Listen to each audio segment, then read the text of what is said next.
Welcome students. আমি জানি তোমরা অনেক দিন ধরে আমার এই ভিডিওটার জন্য ওয়েট করে আছো, কিন্তু কিছু করার নেই। প্রতিদিন আপডেট করতে হয়েছে আমাকে, কিছু প্রশ্নকে যোগ করতে হয়েছে, কিছু বাদ দিতে হয়েছে। সেই করতে গিয়ে কিছুদিন দেরি হলো, অনেকটা কমাতে পেরেছি, আর এরপর কমাতে পারলাম না। তোমাদের জন্য আমি ঠিক যা মনে করেছো তাই, একদম আমি লাস্ট মিনিট সাজেশান নিয়ে এসেছি। এই ভিডিওটা ভালো লেগে থাকলে লাইক করো, তোমাদের যা কোয়ারি আছে কমেন্ট করে জানাও। আমি প্রত্যেকের কোয়ারির অ্যান্সার দিচ্ছি এবং দেব, এবং তোমাদের বন্ধুদের মধ্যে ভিডিওটা শেয়ার করো। আর আমার চ্যানেলে নতুন হয়ে থাকলে study computer science with Manas sir এই চ্যানেলটিকে সাবস্ক্রাইব করো। প্রথমে আসছি অপারেটিং সিস্টেম। কম্পিউটার অ্যাপ্লিকেশানে অপারেটিং সিস্টেম থেকে 10 নাম্বার থাকবে। 2 নম্বরের প্রশ্ন একটা, 3 নম্বরের প্রশ্ন একটা এবং 5 নম্বরের প্রশ্ন সম্ভবত 5 হওয়ার সম্ভাবনা কম, 2+3 এই প্যাটার্ন থাকবে। তো সেখানে 5 নাম্বার, টোটাল 10 নাম্বার হবে। তো আমি দেখো এক একটার পর একটা প্রশ্ন দিয়েছি। প্রথম প্রশ্ন কার্নেল কি, কার্নেল হচ্ছে, তার উত্তরও দিয়ে দিয়েছি, অপারেটিং সিস্টেমের মেন পার্ট। তোমরা যারা আমাকে অনেকে পিডিএফ চাইছো, আমি পিডিএফটা তোমাদেরকে দিয়ে দেবো। আমি ভিডিওটা দিয়ে দিই, তারপরে পিডিএফটা কিভাবে দেব আমি এর কমেন্ট, ফার্স্ট কমেন্টে পিন করে রাখবো। সেই কমেন্টে আমি সব কিছু বলে দেবো, এবং ডেসক্রিপশানে যদি সম্ভব হয় আমার ইমেল আইডিটা দিয়ে দিচ্ছি। আমার ইমেল আইডি অলরেডি দেওয়া আছে, চ্যানেল ডেসক্রিপশানেই দেওয়া আছে। তোমরা অনেকেই মেল করেছো, আমি অনেকেই অনেক ডেটা প্রোভাইড করেছি। তো এই পিডিএফটা আমি জাস্ট ফাইনাল রেডি করে, হয়তো একদিন সময় লাগবে, আমি দিয়ে দেবো। তোমরা আমাকে মেল করবে, বা আমি কিভাবে দিতে পারবো, বা না হলে এই যে এভাবে যে কোশ্চেনটা দিয়ে রেখেছি তোমরা এটা স্ক্রিনশট নিয়ে দিতে পারো। তো এরপরে আসছি পরের প্রশ্ন। দেখো সিস্টেম কল। সিস্টেম কল হলো একটি মাধ্যম যার মাধ্যমে কোনো ইউজার প্রোগ্রাম অপারেটিং সিস্টেমের কার্নেলের কাছে কোনো পরিষেবার জন্য অনুরোধ জানায়। এটি প্রসেস এবং অপারেটিং সিস্টেমের মধ্যে ইন্টারফেস হিসাবে কাজ করে। এখানে একটা ছোট্ট কথা বলে রাখি, আমাকে অনেকে কমেন্ট করেছে স্যার ফুল মার্কস পাওয়ার জন্য অ্যান্সার দিন। তো আমি যে কোশ্চেনের অ্যান্সারগুলো দিই এটা এক্কেবারে টু দি পয়েন্ট। তুমি এই কথাটা লিখলে কেউ তোমার নাম্বার কাটতে পারবে না। এবার তুমি কি করবে, এর সঙ্গে আরও 2-1টা লাইন যদি পারো অ্যাড করে নেবে, কারণ তুমি তো এতদিন বই পড়েছো। আর এটা কিন্তু একদম টু দি পয়েন্ট, তোমাকে এটা লিখতেই হবে। যেমন সিস্টেম কল কি, দেখো তোমার বইয়ে অনেক কিছুই লেখা আছে, আমি কিন্তু টু দি পয়েন্ট অ্যান্সারটা দিয়েছি, কারণ ইউজার কার্নেলের কাছে যে রিকোয়েস্ট করে। এরপর আসছি দেখো প্রিএমটিভ শিডিউলিং। এটি একটি শিডিউলিং পদ্ধতি যেখানে অপারেটিং সিস্টেম কোনো রানিং প্রসেসকে থামিয়ে দিয়ে অন্য একটি হায়ার প্রায়োরিটি প্রসেসকে সিপিইউকে ব্যবহার করতে পারে। একদম এটা অ্যাপ্রোপ্রিয়েট এবং অ্যাকুরেট অ্যান্সার 2 মার্কসের জন্য। ডেডলক কি, এর শর্তাবলীগুলো লেখো। এটা 3 মার্কসের কোশ্চেন, যা লিখেছি এটাই হচ্ছে এর 3 মার্কসের জন্য যথেষ্ট। ডেডলকের ডেফিনেশান 4টে শর্ত আছে: mutual exclusion, hold and wait, no preemption এবং সার্কুলার ওয়েট। ফ্র্যাগমেন্টেশন কি, এর প্রকারভেদ কি। ফ্র্যাগমেন্টেশন 2 রকম, এটাও যদি 3 মার্কসের কোশ্চেন থাকে তুমি নির্দ্বিধায় এটা লিখতে পারো। মেমোরিতে অব্যবহৃত অংশ যা নষ্ট হয় তাকে ফ্র্যাগমেন্টেশন বলে। নষ্ট হয় মানে এই সেন্সে নষ্ট হয়, প্রোগ্রামকে লোড করা যায় না। এর ফলে পর্যাপ্ত মেমোরি থাকা সত্ত্বেও প্রসেস লোড করা সম্ভব হয় না।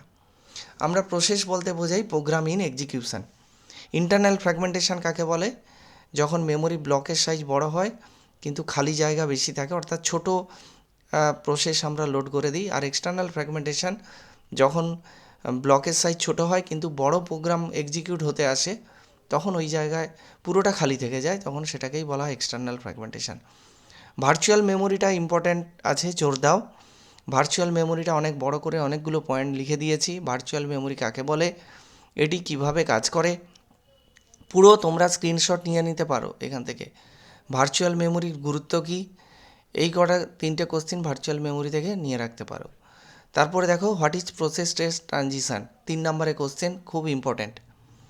এটা আসতে পারে, আমি এখানে ছবিটা দিইনি, তোমরা বই থেকে ছবিটা নিয়ে নেবে, বা কেউ যদি ছবি নাও দিতে পারো, ঠিক এই লেখাটা ready state, new state, running state, waiting state, এই কথাটা লিখে দিতে পারো যা লেখা আছে, আর টার্মিনেটেড স্টেট, এটা হলেই হয়ে যাবে। আমি একদম দিয়ে দিচ্ছি, স্ক্রিনশট নিয়ে নাও। নেক্সট আসছি পিসিবি কি, এটাও কিন্তু ইম্পর্ট্যান্ট কোশ্চেন। মানে আমাকে এই শর্টিং করতে খুব সময় লেগেছে, আমি যতগুলো কোশ্চেন দিয়েছি এগুলো ইম্পর্ট্যান্ট। আমি আশা করছি তোমরা যে অরের কোশ্চেনটা পাবে, মানে যেটা 2x ফর্মুলা হচ্ছে, যেটা ফাইন একটা কোশ্চেন থাকবে তার অর থাকবে, 10টা কোশ্চেন থাকলে অরে আরও 10টা থাকবে। আমি আশা করছি অরেও তুমি এগুলো পাবে। এইবারে দেখো এইখানে পিসিবি কাকে বলে। এই জাস্ট পিসিবি হলো প্রসেস কন্ট্রোল ব্লক। পিসিবির মধ্যে কি কি থাকে, process state, process ID, program counter, CPU register, memory limits, এইগুলো থাকে। পিসিবির ভূমিকা কি, এখানে কনটেক্সট সুইচিং মানে কি, কনটেক্সট সুইচিং কাকে বলে, যখন একটা প্রোগ্রাম রান হচ্ছে তখন সেটাকে থেমে যদি সিপিইউ অন্য কোনো সাবরুটিন এক্সিকিউট করে তখন সেটাকে বলা হয় কনটেক্সট সুইচিং। সেই কনটেক্সট সুইচিংয়ের জন্য পিসিবির কাজ আছে। এইবারে কয়েকটা আমি পার্থক্য দিয়েছি, যে পার্থক্যগুলো 3 নম্বরে পড়বে। সেল বনাম কার্নেল, অ্যান্সার দেওয়া আছে, আবার বলছি স্ক্রিনশট নাও। তারপর বলছি দেখো সুপারভাইজ মোড বনাম ইউজার মোড। নেক্সট আসছি পেজিং বনাম সেগমেন্টেশন, পেজিং এবং সেগমেন্টেশনের মধ্যে পার্থক্য। নেক্সট আসছি fixed partition versus variable partition. এইবার পরের একটা প্রশ্ন আসছি দেখো, আইও বাউন্ড এবং সিপিইউ বাউন্ড প্রসেস কাকে বলে। 2 নাম্বার বা 3 নাম্বারের প্রশ্ন, এখানে পরিষ্কার লিখে দিয়েছি আইও বাউন্ড প্রসেস কি, সিপিইউ বাউন্ড প্রসেস কি।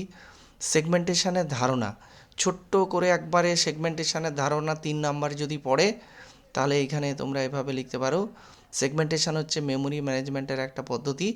একটি প্রোগ্রামকে কতগুলো লজিক্যাল অংশে বা সেগমেন্টে ভাগ করা হয়। একটি ভেরিয়েবলের সাইজ পরিবর্তন আকার হয়। অপারেটিং সিস্টেম সেগমেন্ট টেবিল ব্যবহার করে, বেস অ্যাড্রেস এবং লিমিট মনে রাখে এবং প্রোগ্রামের দৃষ্টিভঙ্গির সঙ্গে মিল রেখে মেমোরি ভাগ করে। অর্থাৎ প্রোগ্রামের দৃষ্টিভঙ্গি মানে প্রোগ্রামের সাইজ কতটা, প্রোগ্রাম এক্সিকিউট করতে কতটা সাইজ নেবে। এফসিএফএস এবং এসজিএফ শিডিউলিং যে অ্যালগোরিদমগুলো আছে তার মধ্যে আমার যেন মনে হয়েছে এই দুটো অ্যালগোরিদম ইম্পর্ট্যান্ট, তাই এই দুটো দিলাম। তোমরা আরও বাকিগুলো পড়ে নেবে। জাস্ট এই কয়েকটা এখান থেকে তোমরা, আমি আশা করছি 2 মার্কস 3 নাম্বার এবং 5 নাম্বার, 5 নাম্বার মানে যেটা 2+3 সেটাও পেয়ে যাবে। আর্টিফিশিয়াল ইন্টেলিজেন্স কাকে বলে, আর্টিফিশিয়াল ইন্টেলিজেন্সের টিউরিং টেস্ট কাকে বলে, এটা কোশ্চিন হতেই পারে। এবং আমার মনে হচ্ছে এর অরেই হয়তো থাকবে এআই উইন্টার কি, কারণ এটা হচ্ছে এআই এর হিস্ট্রি থেকে কোশ্চিন আসলে এই দুটো কোশ্চিন আসার চান্স অনেক বেশি। এক্সট্রা আরও কোশ্চিন পড়ে থাকলে 1955 সাল কেন বিখ্যাত সেটা পড়ে রাখতে পারো, কারণ ওই সময়টা এআই এর নামটা বলা হয়েছিল প্রথম, ওই জন্যই সেটা বিখ্যাত।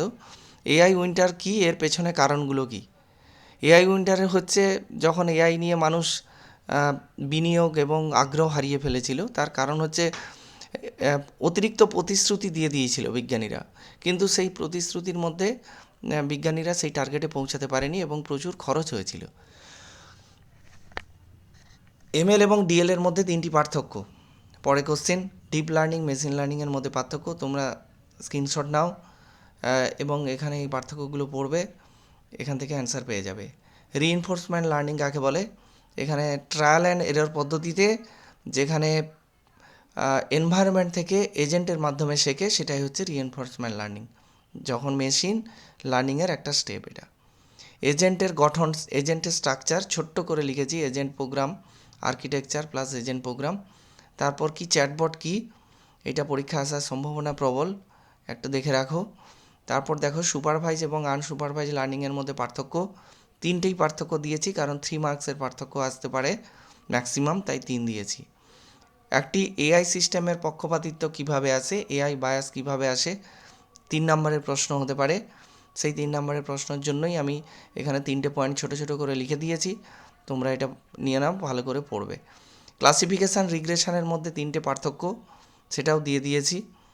হ্যাঁ, এরপরে দেখো জালিয়াতি শনাক্তকরণ এআই এর ব্যবহার, প্রত্যেকটা প্রশ্ন আমি বারবার বলে যাচ্ছি, প্রতিটা প্রশ্ন কিন্তু ইম্পর্ট্যান্ট। জালিয়াতি শনাক্তকরণে এআইয়ের ব্যবহার, যদি 2 নম্বরে থাকে তাহলে এই 3টে পয়েন্টই লিখবে, যদি 3 নম্বরে থাকে এই 3টে পয়েন্টই লিখবে।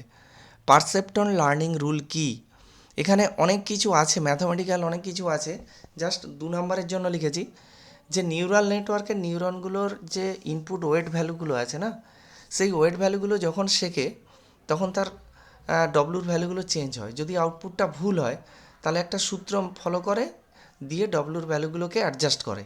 সেই সূত্রটা আর কি আমি দিইনি, সেটা তোমাদের প্রয়োজনও নেই, তোমরা ওটাই লেখো। কর্মসংস্থানের উপর এআইয়ের 2টি ইতিবাচক দিক লেখো, আমি 2টি দিয়েছি, তোমরা পড়লে আরও 1-2 পড়তে পারো, ম্যাক্সিমাম 3টা পয়েন্ট। আচ্ছা, এরপরে দেখো 13 নম্বর প্রশ্ন, অ্যালগোরিদমিক ট্রেডিংয়ে এআই এর কার্যকারিতা ব্যাখ্যা করো। তো অ্যালগোরিদমিক ট্রেডিং শেয়ার বাজার, এই এআই এর কী কার্যকারিতা আছে সেটা ব্যাখ্যা করার এখানে 3টে পয়েন্ট দিয়ে দিয়েছি। ম্যাক্সিমাম 3 নম্বরের কোশ্চেন আমি বারবার বলছি। এবার ডিবিএমএস থেকে আমি মানে সংক্ষিপ্ত করতে গিয়ে এমন কিছু সংক্ষিপ্ত করে বলেছি যেটা হয়তো তোমাদের অসুবিধাও হতে পারে। কী অসুবিধাটা কি আমি বলেই নিই আগে। আমি এসকিউএল থেকে কোয়ারি থেকে কোনো কোশ্চিন দিইনি, কারণ আমি আশা করছি হয়তো তোমরা কম্পিউটার অ্যাপ্লিকেশান যাদের আছে এসকিউএল কোয়ারির অর পেতে পারো, আর এসকিউএল পোর্শন থেকে একটু কম কোশ্চিন দিয়েছি। কিন্তু তোমাদের দুটো 5 নম্বরের কোশ্চেন হবে, 3+2 3+2 করে দুটো 5 নম্বরের কোশ্চেন, বা ডাইরেক্ট 5 নম্বর কোয়ারি হয়তো 3+2 এর কোয়ারিও হতে পারে।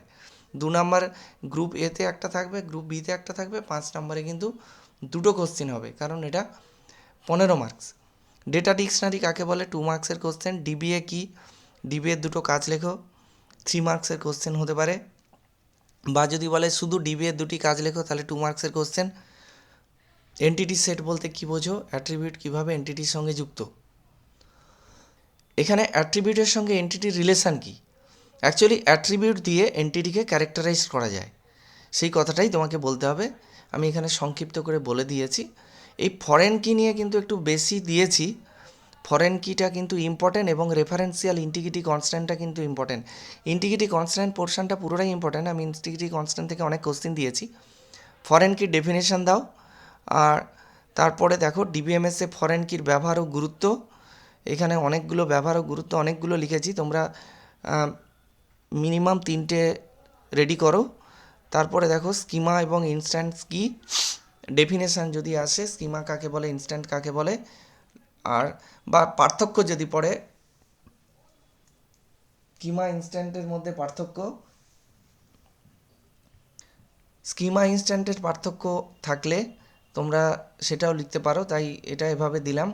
এবার স্কিমা স্ট্রাকচার, স্কিমা স্ট্রাকচারটা আমি সত্যি সংক্ষেপে দিয়েছি, তোমরা বই থেকে একটু ডিটেলসে নিয়ে নাও। যাদের কাছে বই নেই তাদের এই সংক্ষিপ্তটা লিখলেই হবে। 3 নাম্বার যদি পড়ে একটা শুধু ছবি আঁকবে, ছবিটা তোমরা একটু গুগল থেকে সার্চ করে নেবে স্কিমা স্ট্রাকচারের ছবিটা কি, সেই ছবিটা একটু এঁকে দেবে। জাস্ট লেয়ারগুলো এক্সটার্নাল, কনসেপচুয়াল, ইন্টারনাল লেভেল, এই 3টে লেয়ারের ছবি আছে।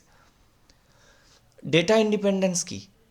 ডেটা ইন্ডিপেন্ডেন্স হচ্ছে একটি স্তরের স্কিমা পরিবর্তন করলে তার উপরের স্তরের স্কিমাতে কোনো পরিবর্তন প্রয়োজন হয় না, এটাই হচ্ছে ডেটা ইন্ডিপেন্ডেন্স। 2 নম্বরের প্রশ্ন, লিগেসি সিস্টেম হচ্ছে ফাইল সিস্টেমের দুটি সুবিধা দিয়েছি 2 নম্বরের জন্য, তোমরা আরও হয়তো দুটো এক্সট্রা পড়ে রাখতে পারো। ইয়ার মডেল কাকে বলে, এখানে আমি একটা মডেল দিইনি, হায়ারার্কিক্যাল মডেল, এক্সট্রা হলে সেটা পড়ে রাখতে পারো টাইম পেলে। ম্যাপিং কার্ডিনালিটি কি, এখানে সংক্ষেপে লিখেছি, কিন্তু যেমন এই যে 1:1, 1:n, m:n, এই কার্ডিনালিটিগুলো কিন্তু তোমাদের উদাহরণসহ একটা একটা করে পড়তে হবে। রিলেশনাল মডেলের মূল ধারণা কি। রিলেশনাল মডেলের যে বেসিক আইডিয়া সেটা হচ্ছে একটা রিলেশান টেবিলকে রিলেশানে সাজানো হয়, আর রিলেশনাল, আর এখানে প্রত্যেকটা সারিকে টাপুল, কলামকে অ্যাট্রিবিউট বলা হয়। এখানে রিলেশনাল ডেটাবেস ম্যানেজমেন্ট সিস্টেম ব্যবহার করা হয়। এই লাইনটা আমি লিখিনি, এটা তোমরা অ্যাড করে নিও। স্ট্রং এন্টিটি এবং উইক এন্টিটির মধ্যে পার্থক্য, এখানে 3টে পার্থক্য দিয়েছি, স্ক্রিনশট নিয়ে নাও। নেক্সট, এখানে এই পার্থক্য থেকে হয় পার্থক্য আসবে, নাহলে স্ট্রং এন্টিটির সম্বন্ধে ডেসক্রিপশান দিতে বলবে, উইক এন্টিটির সম্পর্কে কোনো ডেসক্রিপশান থাকবে। এই পার্থক্যগুলোর পয়েন্টগুলো লিখে দিলেই হবে। এখানে ডিসিএলের দুটি কমান্ডের কাজ লেখো, ডিসিএল, ডিএমএল এবং ডিডিএল, প্রত্যেকটার কমান্ডগুলো কিন্তু ইম্পর্ট্যান্ট। আমি দুটো দিয়েছি, ডিসিএলের দুটো কমান্ডই থাকে বলে দুটো দিয়েছি। নেক্সট আসছি সিলেকশান এবং প্রজেকশান, দুটো অপারেশান, মেন কথা দুটো আমি লিখে দিয়েছি। এবার তোমরা সিলেকশানের একটা এক্সাম্পল, প্রজেকশানের একটা এক্সাম্পল দেবে। আমি মেন কথাগুলো লিখে দিয়েছি, এটাই মেন কথা। রেফারেন্সিয়াল ইন্টিগ্রিটি ও ফরেন কি, রেফারেন্সিয়াল ইন্টিগ্রিটির সঙ্গে ফরেন কির সম্বন্ধে সম্পর্ক কী। রেফারেন্সিয়াল ইন্টিগ্রিটি কাকে বলে, যে এটি নিশ্চিত করে দুটি টেবিলের মধ্যে সম্পর্ক সবসময় সঠিক থাকবে, এক কথায় এটাই বোঝায়।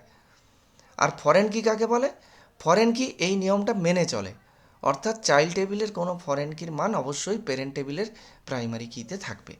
প্যারেন্ট টেবিলের যেটা প্রাইমারি কি সেটা চাইল্ড টেবিলের ফরেন কি হবে। ইন্টিগ্রিটি কনস্ট্যান্টস কি, একদম ইম্পর্ট্যান্ট প্রশ্ন, এইটা তোমরা ছাড়বেই না। আমি এইটুকু ছোট একদম যেটা না দিলে নয় সেটুকু দিয়েছি, কিন্তু তোমরা একেবারে আরও ভালো করে পড়বে। যারা একদম পারছো না এইটুকুই লিখবে, ফুল নাম্বার যথেষ্ট 2 নাম্বারের জন্য। ডেটাবেস তথ্যের সঠিকতা নির্ভরযোগ্যতা বজায় রাখার জন্য যে রুলস অ্যান্ড লিমিটেশন পালন করা হয়, বা এখানে বাংলায় বলছি নিয়মগুলো পালন করা হয়, ইন্টিগ্রিটি কনস্ট্যান্ট বলে।